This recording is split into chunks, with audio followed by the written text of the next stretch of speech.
નમસ્કાર, ન્યૂઝ 18 ગુજરાતીમાં આપનું સ્વાગત છે। આપની સાથે હું છું કોમલ। સમાચારમાં વાત કરીશું રેકોર્ડ બ્રેક ગરમી વિશે।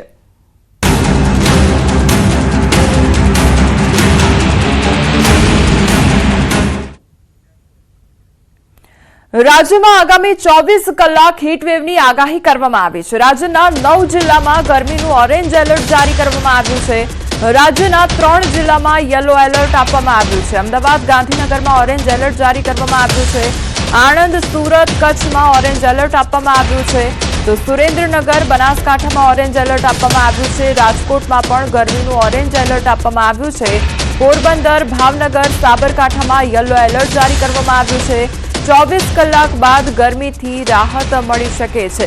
તો હજુ પણ 24 કલાક આકરી ગરમી વેઠવાનો વારો આવી શકે છે। રાજકોટમાં ગરમીનું ઓરેન્જ એલર્ટ આપવામાં આવ્યું છે અને 9 જિલ્લામાં ગરમીનું ઓરેન્જ એલર્ટ આપવામાં આવ્યું છે।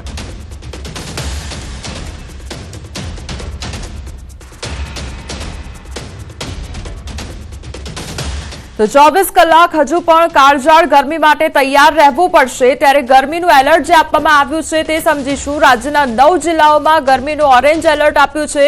બીજી તરફ યલો એલર્ટની વાત કરીએ તો રાજ્યના 3 એવા જિલ્લા કે જ્યાં આગળ યલો એલર્ટ આપવામાં આવ્યું છે। અમદાવાદ, ગાંધીનગરમાં ઓરેન્જ એલર્ટ આપવામાં આવ્યું છે। બીજી તરફ આણંદ, સુરત અને કચ્છમાં ઓરેન્જ એલર્ટ આપવામાં આવ્યું છે। સુરેન્દ્રનગર અને બનાસકાંઠામાં ઓરેન્જ એલર્ટ આપવામાં આવ્યું છે। એટલે હજુ પણ 24 કલાક જેટલો સમયગાળો કે જેમાં ગરમીનું પ્રમાણ આપણે સહન કરવું પડશે। રાજકોટની વાત કરીએ તો રાજકોટમાં પણ ગરમીનું ઓરેન્જ એલર્ટ આપવામાં આવ્યું છે। પોરબંદર, ભાવનગર, સાબરકાંઠામાં યલો એલર્ટ આપવામાં આવ્યું છે અને 24 કલાક બાદ ગરમીથી આંશિક રાહત મળી શકે છે। એટલે 24 કલાક હજુ પણ કાળઝાળ ગરમી સહન કરવી પડશે। રાજ્યમાં કાળઝાળ ગરમી પડી રહી છે ત્યારે ગરમી અંગે અંબાલાલે મોટી આગાહી પણ કરી છે। અંબાલાલે કહ્યું છે કે 15 માર્ચથી ગરમીથી આંશિક રાહત મળશે। અંબાલાલે જણાવ્યું કે 15 માર્ચથી ગરમીમાં આંશિક ઘટાડો થશે। અત્યારે ગરમી વધી રહી છે, મહત્તમ તાપમાન વધી રહ્યું છે। તારીખ 15મી માર્ચથી ગરમીમાં આંશિક ઘટાડો થશે અને કોઈ ભાગમાં લગભગ મહત્તમ ઉષ્ણતામાન 33 ડિગ્રીથી 36 ડિગ્રી સેલ્સિયસ જેવું રહેવાની શક્યતા રહેશે। લગભગ મધ્ય અને ઉત્તર ગુજરાતના ભાગોમાં 34-36 ડિગ્રી સેલ્સિયસ જેવું રહેવાની શક્યતા રહે અને દરિયાકાંઠાના ભાગોમાં મહત્તમ તાપમાન 33 ડિગ્રી સેલ્સિયસ જેવું રહેવાની શક્યતા રહે। તો આ તરફ હવે હોળીની વાત કરવામાં આવે તો હોળીના દિવસોમાં હવામાન પલટાશે અને અંબાલાલે આગાહી કરી છે કે 14-15 તારીખે વાદળો ઘેરાશે।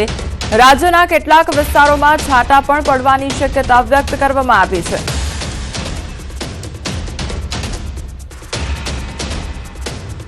એક પછી એક પશ્ચિમ વિક્ષોભ આવી ગયા છે। દેશના ઉત્તર પર્વતીય પ્રદેશોમાં તારીખ 13-14માં આવતો પશ્ચિમ વિક્ષોભના કારણે હોળીના દિવસોમાં જ પણ ત્યાં વાદળવાયુ ત્યાં વરસાદ થવાની શક્યતા રહેશે। જ્યારે ગુજરાતમાં પણ વાદળો આવવાની શક્યતા રહેશે। ગુજરાતમાં તારીખ 13-14માં હવામાન પલટો થઈ શકે છે, કોઈ ઠેકાણે વાદળો રહી શકે છે અને તારીખ 20 સુધીમાં વાદળો આવવાની શક્યતા રહેતા ક્યાંક છાંટા થઈ શકવાની શક્યતા રહેશે। ડીસામાં ઉનાળાની શરૂઆતમાં જ ગરમીએ પ્રકોપ બતાવ્યો છે। આ વર્ષનું સૌથી ઊંચું તાપમાન આજે નોંધાયું હતું અને માર્ચ મહિનામાં ગરમીનો પારો 41 ડિગ્રીને પાર પહોંચ્યો છે। તાપમાનનો પારો ઉપર પહોંચતા જનજીવન પ્રભાવિત થઈ ગયું હતું। આગાહી મુજબ હજુ આગામી 2 દિવસ ગરમીનો પ્રકોપ યથાવત રહેશે।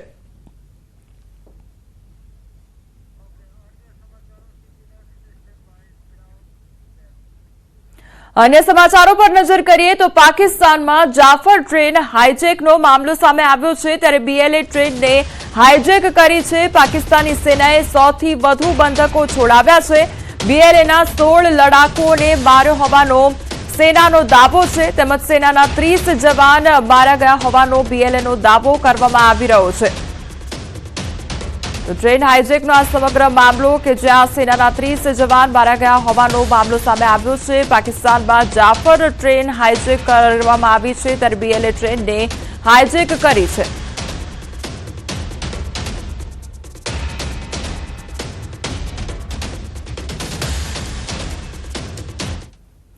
અમદાવાદ વડોદરા એક્સપ્રેસ વે પર દુર્ઘટના સર્જાઈ. નડિયાદ પાસે કેમિકલ ભરેલું ટેન્કર પલટી ગયું અને આસપાસના વિસ્તારોમાં કેમિકલનો ધુમાડો પ્રસર્યો હતો.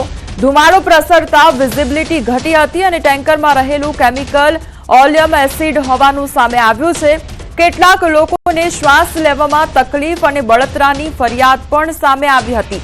એક ગર્ભવતી મહિલા સહિત 4 મહિલાઓની તબિયત પણ લથડી હતી. આસપાસના લોકોને તાત્કાલિક સલામત સ્થળે ખસેડવામાં આવ્યા. ઘટનાના પગલે હાઈવે પર 4 કલાક સુધી વાહન વ્યવહાર બંધ કરવામાં આવ્યો. મુખ્યમંત્રીએ ઘટનાનું સતત મોનિટરિંગ કર્યું તો આખી રાત ચાલ્યું ઓપરેશન. કેમિકલનું ટેન્કર સ્થળ પરથી હટાવી લેવામાં આવ્યું. હાલ સ્થિતિ કાબૂમાં છે. હાઈવે પર વાહન વ્યવહાર પૂર્વવત કરવામાં આવ્યો છે. શ્વાસ લેવામાં અને ઉધરસ આવે છે. ગભરાવાની કોઈ જરૂર નથી. ગ્રામજનોને એટલી વિનંતી છે કે હમણાં 2, 5, 10 કલાક કોઈ ગામની ઘરની બહાર નીકળે તો એ મોઢા પર માસ્ક અથવા રૂમાલ બાંધીને નીકળે એવી મારે સૌની વિનંતી છે. જે ઓલિયમ લીક થતું હતું તેમાંથી ફ્યુમ જે છે એ આજુબાજુમાં 2-3 કિલોમીટર વિસ્તારમાં ફેલાયેલી અને વિઝિબિલિટી ખૂબ જ ડાઉન થઈ ગયેલી. એટલે એક્સપ્રેસ વે ઉપર કોઈપણ પ્રકારના અકસ્માતો ન સર્જાય એ માટે વડોદરા સિટી પોલીસ, આણંદ જિલ્લા પોલીસ અને અમદાવાદ શહેર પોલીસનો સંપર્ક કરી અને ડાયવર્ઝન આપવામાં આવેલું. 4 પેશન્ટ એવા છે જેમને અત્યારે સિવિલ હોસ્પિટલમાં સારવાર આપવામાં આવી છે. એક પીએસસી સલૂનમાંથી અમે મોકલ્યો છે અને બીજા 3 પેશન્ટ ત્યાંથી ઇકો ગાડીમાં પસાર થતા હતા અને એમને ગાડીમાં દરવાજા વગેરે ખિડકી વગેરે બધું બંધ હતું તો એમને તકલીફ થઈ. પછી સીધા હોસ્પિટલ લઈ ગયા અને ત્યાં એમને સારવાર આપવામાં આવી છે.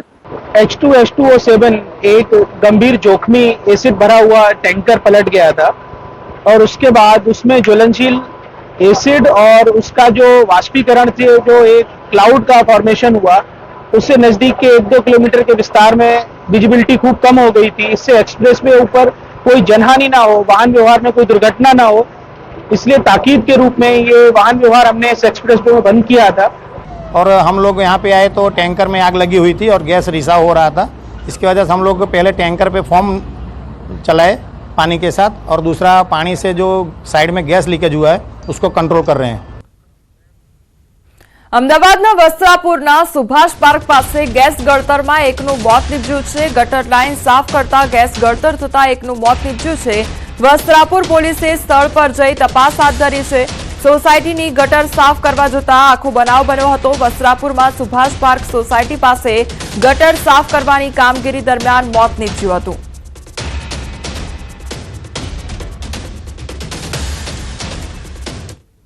સુરતના ભેસ્તાનમાં કાપડના ગોડાઉનમાં આગ લાગવાની ઘટના બની અને ચંડાળ ચોકડી પાસે બંગાળી બસ્તી પાછળ આવેલી ચિંદી કાપડના ગોડાઉનમાં આગ લાગવાની ઘટના બની. મોડી રાત્રે 3:30 વાગ્યે ભીષણ આગ લાગી હતી. કપડાનો જથ્થો કેમિકલ યુક્ત હોવાથી આગ વિકરાળ બની ગઈ હતી અને 15 ફાયર ફાઈટર અને 3 એમ્બ્યુલન્સ ઘટનાસ્થળે દોડી આવી હતી. ફાયર તેમજ પોલીસના ઉચ્ચ અધિકારીઓ ઘટનાસ્થળે પહોંચી આવ્યા હતા.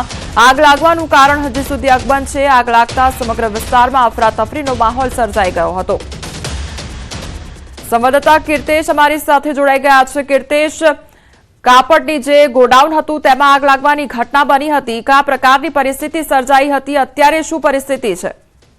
બિલકુલ, સુરતના સચિન જીઆઈડીસી વિસ્તારમાં ગભેની 4 રસ્તા નજીક આવેલા એક ગોડાઉનમાં જોતજોતામાં આગ લાગી હતી. મોડી રાત્રે 3 વાગ્યા બાદ આગ લાગતા આજુબાજુના વિસ્તારમાં અફરાતફરીનો માહોલ હતો. કારણ કે એક બાજુ ઝૂંપડાઓ હતા તો બીજી બાજુ પેટ્રોલ પંપ આવેલો હતો. જો કે ઘટનાની જાણ થતા ફાયર વિભાગના 15 કરતા વધુ ફાયર ફાઈટરો અને કર્મચારીઓ તાત્કાલિક ઘટના સ્થળે દોડી ગયા હતા અને પાણીનો મારો કરી આગ પર કાબુ મેળવી લીધો હતો. ખાસ કરીને જે જગ્યા પર આગ લાગી ત્યાં આગળ કાપડનો મોટો જથ્થા સાથે કેમિકલનો જથ્થો હોવાને લઈને આગે વિકરાળ સ્વરૂપ લીધું હતું. ઘટનાની જાણ થતા પોલીસ પણ ઘટના સ્થળે દોડી ગઈ હતી અને આગ પર કાબુ મેળવવાનો પ્રયાસ કર્યો હતો અને વહેલી સવારે આગ પર કાબુ મેળવવામાં ફાયર વિભાગને સફળતા મળી હતી. ખાસ કરીને માર્ચ મહિનો આવતાની સાથે જ સુરત કે જે ઔદ્યોગિક નગરી છે ત્યાં આગની એક પછી એક ઘટનાઓ સામે આવી રહી છે. એટલે કે જે ઘટનાઓ આવી રહી છે તે તમામ ઘટનાઓ શંકા ઉપજાવતી હોય તેવું સ્પષ્ટપણે દેખાઈ રહ્યું છે. જી કેતન, સમગ્ર માહિતી બદલ આપનો આભાર.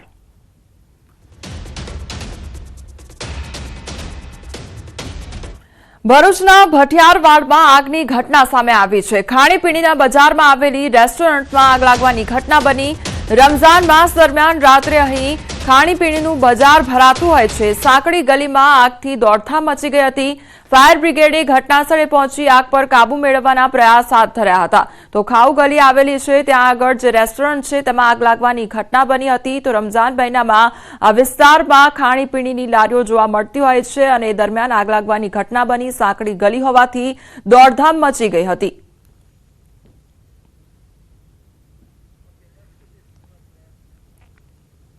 સુરતના ભટારવા વિસ્તારમાં વૃક્ષ ધરાશાયી થવાની ઘટના સામે આવી છે। વર્ષો જૂનો વિશાળ વૃક્ષ જમીનદોસ્ત થયું છે। ઝાડ પડતા અનેક વાહનોમાં નુકસાન પણ થયું છે તો અનેક મોટરસાયકલ અને મોપેડનો કચ્ચર ઘાણ વળી ગયો છે। વાહન ચાલકોમાં મનપાની કામગીરી સામે રોષ ભભૂકી ઉઠ્યો છે ત્યારે સદનસીબે ઘટનામાં કોઈ જાનહાનિ સર્જાઈ નથી।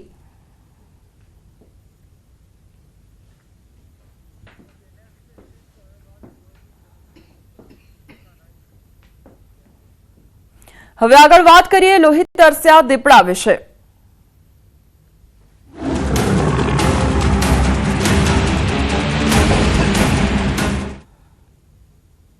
સુરતના માંડવીમાં દીપડા દ્વારા હુમલો કરવામાં આવ્યો અને 3 લોકો પર દીપડાએ હુમલો કર્યો છે। 2 મહિલા અને 1 પુરુષ પર હુમલો કરવામાં આવ્યો।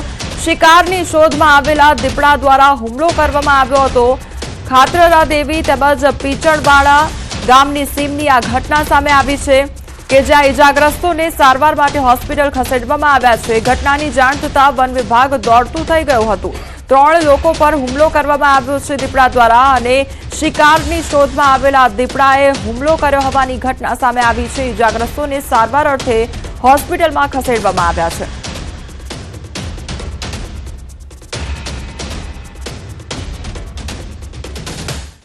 અરવલ્લીના મોડાસામાં ગ્રાહકને કડવો અનુભવ થયો છે। ગ્રાહકે ખરીદેલા મઠામાં નીકળી છે જીવાત અને માલપુર રોડ પર આવેલી છાશવાલે બ્રાન્ચ પરથી ખરીદેલ મઠામાંથી જીવાત નીકળી હતી। તો ગ્રાહકે મઠ્ઠો ખોલતા જ મરેલું મચ્છર દેખાયું હતું। ગ્રાહક દ્વારા મોડાસા પાલિકા પાસે તપાસની માંગણી કરવામાં આવી તેમજ લોકોના આરોગ્ય સાથે ખતરારૂપ ખાણીપીણી સામે કાર્યવાહી થાય તેવી માંગ પણ કરવામાં આવી છે। જો કે આ અગાઉ પણ અઠવાડિયા પહેલા ગ્રાહકને એક્સપાયરી ડેટવાળી છાશ પધારવામાં આવી હતી।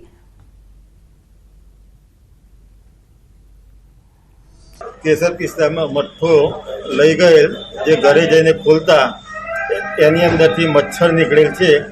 એ લઈને હું દુકાને પરત આવ્યો છે અને એમને બતાવ્યું કે આ રીતે મચ્છર નીકળેલ છે।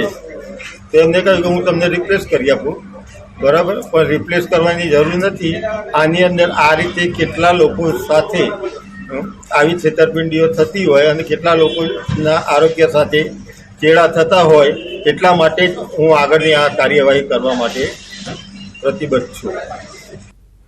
બનાસકાંઠામાં યુવતી પર દુષ્કર્મનો મામલો સામે આવ્યો છે। મુખ્ય આરોપી વિશાલ બેરાની અટકાયત કરવામાં આવી છે। આરોપીઓ યુવતી સાથે દુષ્કર્મ આચર્યું હતું। અશ્લીલ વીડિયો બનાવી દુષ્કર્મ આચર્યું હતું અને અલગ અલગ લોકો દ્વારા દુષ્કર્મ આચરવામાં આવ્યું હતું। દુષ્કર્મ આચર્યું ત્યારે આરોપી સગીર હતો। અન્ય આરોપીઓને પકડવા માટે કવાયત હાથ ધરવામાં આવી છે।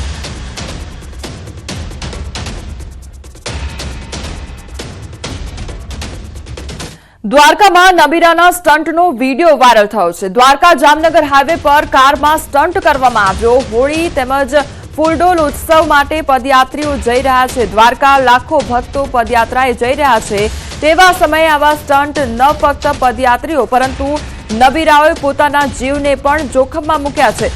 જો કોઈ દુર્ઘટના થાય તો તેના માટે જવાબદાર કોણ તે સવાલ ઉદ્ભવી રહ્યો છે। સવારે થાય છે કે શું ટ્રાફિક પોલીસને આવા દ્રશ્યો નજરે નથી પડતા એ સૌથી મોટો સવાલ ઉદ્ભવી રહ્યો છે કે ટ્રાફિક પોલીસને આવા દ્રશ્યો નજરે કેમ નથી પડતા કારણ કે આ યુવકો દ્વારા સ્ટન્ટ કરવામાં આવી રહ્યો છે। જો કોઈનો જીવ જોખમાય તો તેના માટે જવાબદાર કોણ તે સવાલ ઉદ્ભવી રહ્યો છે। ધંધુકામાં નશાની હાલતમાં 2 લોકો બાખડ્યા અને નશાની હાલતમાં બબાલનો વીડિયો પણ વાયરલ થયો છે। મુખ્ય 4 રસ્તા પર દારૂડિયાઓની બબાલ થઈ તો પોલીસ ચોકી સામે જ નશાખોરોની બબાલ જોવા મળી। હાઈવે પરના મુખ્ય 4 રસ્તા પર જ પોલીસ ચોકી આવેલી છે જેની સામે જ આવા દ્રશ્યો સર્જાયા હતા। આસપાસના દુકાનદારો અને રાહદારીઓ તમાશો જોતા રહ્યા હતા।